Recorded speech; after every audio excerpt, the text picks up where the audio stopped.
I've covered plenty of nomination fights in Washington, but can't remember covering one that hasn't been made, at least not yet. Just when the media, much of the media, were getting tired of the Benghazi story, Susan Rice went to the Hill this week to meet with Republican senators who've been ripping her over the attack in Libya and could block her promotion as Secretary of State if President Obama decides to nominate her. Benghazi is complicated, of course, but the food fight over Rice, not so much.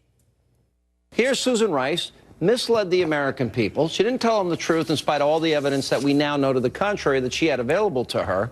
And what's the other big story of the week? Susan Rice, where they are wrongfully attacking a person who has done nothing wrong. The Republican smear campaign against Ambassador Susan Rice continues as more senators pile on. So is the coverage fair to Rice and to her detractors? Joining us now in New York, Kelly Goff, political correspondent for TheRoot.com. And here in Washington, Ramesh Ponnuru, senior editor at National Review and a columnist for Bloomberg View.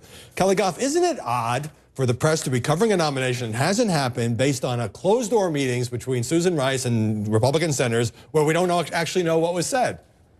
In a word, yes, it's very odd. But it's not particularly odd if you look at it through the lens of some of the partisanship and the partisanism, as I like to call it, in the coverage, right? Originally, we had Fox News really trying to sort of push this cover-up and turn it into a big election-related scandal. And then the Petraeus story blew wide open, which I will agree got more coverage than should have in an era in which we have, the economy in the toilet, a lot of Americans out of work, and we were covering, Broadwell, Petraeus, et cetera. And this is sort of the next leg of that, with the conservative media really trying to sort of push this angle that there was some cover-up. And I think that, frankly, there's some resentment that that story didn't really gain any traction that made a difference to the election, and this is sort of round two, as I call it. It was overshadowed by Petraeus, as you say. Let me turn to Ramesh. Right. How's this for a classic Washington media controversy? Susan Rice delivered the talking points on TV, but some other agency wrote them, and we get to fight about that. Well, yeah, that's a big part of the story, and any story where you can actually have talking points about talking points, which is what we're increasingly seeing. I hope you didn't bring any talking points today. Okay. I think that the media coverage is actually shaping this, the results here, in that I think we are now reaching the point where if Obama doesn't nominate Susan Rice to be Secretary of State, it'll be seen as his backing down, and a lot of the liberal base, which has really gotten upset about what it sees as an outrageous attack on her, will be very upset. Because of the high-profile nature of the story. Exactly, because the coverage is treating her as though she were the as though she's the nominee in waiting. Yeah. I suspect you are right. I want to play a little bit more sound for both of you. This is from MSNBC, where some liberal commentators, I emphasize some, are starting to frame this controversy, which is getting all this attention, as Ramesh says, in racial terms. Let's take a listen. And frankly, it's outrageous that there is this witch hunt going on the right about these people of color, let's face it, around this president. Eric Holder, Valerie Jarrett, now Susan Rice. He also gave us the horrible optics of he and Lindsey Graham as old white establishment folks wrongly and repeatedly attacking a much younger black woman moments after an election in which blacks and women went strongly blue. Kelly Torrey was talking there about John McCain and Lindsey Graham, but why steer this in the direction of the fact that the possible nominee, the UN ambassador, is an African-American? What does that have to do with this controversy? Well, to be fair, it's actually not the liberal media. It was actually Representatives Clyburn, Representatives Fudge, and other African-American members of Congress, and not just African-American members who raised this issue. And so I actually think it would be irresponsible if the media didn't at least cover what a member of Congress is floating as a potential allegation. But these guys weren't quoting Congressman Clyburn. They were saying it on their own authority that they think that Susan Rice is being beat up upon unfairly, and they're entitled to their point of view because she is a black woman, and that's a pretty toxic charge. Right, but the only thing the point I'm making, Howard, is that it's not as wacky in the context of when you have members of Congress saying the same thing, right? So for a member of the media to say it, it's not entirely fair to say that Torrey is initiating this, Wolf is initiating this, when there are members of Congress who think and say the same thing. The other point that I think is important to say is let me get Ramesh to jump in, and then I'll come back to you. Okay.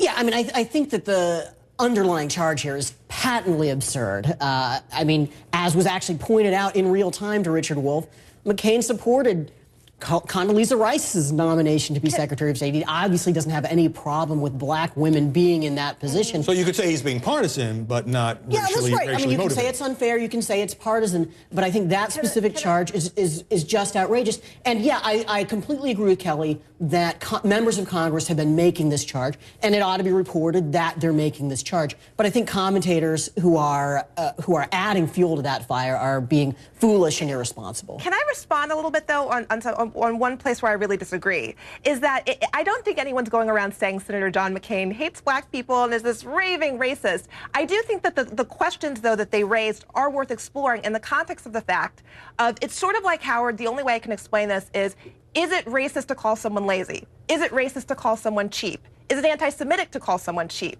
No, not in and of itself. But in the historical context of our country, someone labeling a Jewish person cheap in a particular context, a black person lazy in a particular context, could be perceived as racially inflammatory. So when you have Senator McCain, who tried to convince us that Sarah Palin was qualified to be president, say that an African-American woman with a PhD who is a Rhodes Scholar and a former Assistant Secretary of State is, quote, not qualified and not bright for what she said, it can open up questions of a cultural landmine that I do think the media would be irresponsible not to cover and asking certain questions about where that's coming from, particularly from a white man of a certain age. Well, not sure I agree, but let me move on to the other big topic here, and that's the fiscal cliff as we face this deadline just a few weeks away. The President gave a speech on Friday that really struck me as somebody who follows social media closely. Let's listen to what Barack Obama had to say. I want you to call. I want you to send an email, post on their Facebook wall. If you tweet, then use a hashtag we're calling My2K. Not Y2K, My2K. All right? Because it's about your 2K in your pocket. Now, Ramesh, that's a reference to the administration's argument that if Congress does nothing and taxes automatically rise, the average middle-class family will lose more than $2,000 a year. But I'm just so struck that the president is pushing this Twitter hashtag. Is that an effective way to try to increase pressure on Republicans? I guess it's the new call your congressman and let him know how you feel. I'm not sure that it actually is going to increase pressure on Republicans. It is going to make the president's core supporters, I think, feel engaged, even after the campaign is over. But I really have a hard time believing that Republican congressmen are going to be worried, oh my goodness, have you seen the number of tweets we're getting on this? Well, on the other hand, conservative Republican organizations have tried to fight back. For example, the Conservative Heritage Foundation bought, it's called a sponsored tweet, bought from Twitter this My2K, so that when you search for it on Twitter, you get the Heritage Foundation's take on it before you even got Barack Obama's one day. So the social media platform, I would say, is not to be minimized, since so many journalists and politicians now live there. Kelly? No, look, and the studies have proven that Facebook and social media can actually increase voter turnout, so we can't entirely laugh it off. I mean, I think my attitude on this is we will know if the White House has really won the social media fiscal cliff battle if we see a newborn named My2K anytime soon, since this week the first baby named hashtag made her debut. So, look, it's taken over the world and it's taken over politics. What can we say? But if I could just add to one point that Howard made, I think it's right to say that a lot of the impact is through journalists. You make these Twitter campaigns in order to influence the cable TV coverage, the network coverage. Yes, it's an echo chamber effect, which is one of the reasons I believe that Twitter is so influential. All right, thanks very much, Ramesh Ponnuru, Kelly Goff, for stopping by this Sunday morning. Yeah. Coming up next, Fox News pulls the plug on veteran military reporter Tom Ricks, and he doesn't think much of MSNBC either. A look at the war of words in just a moment.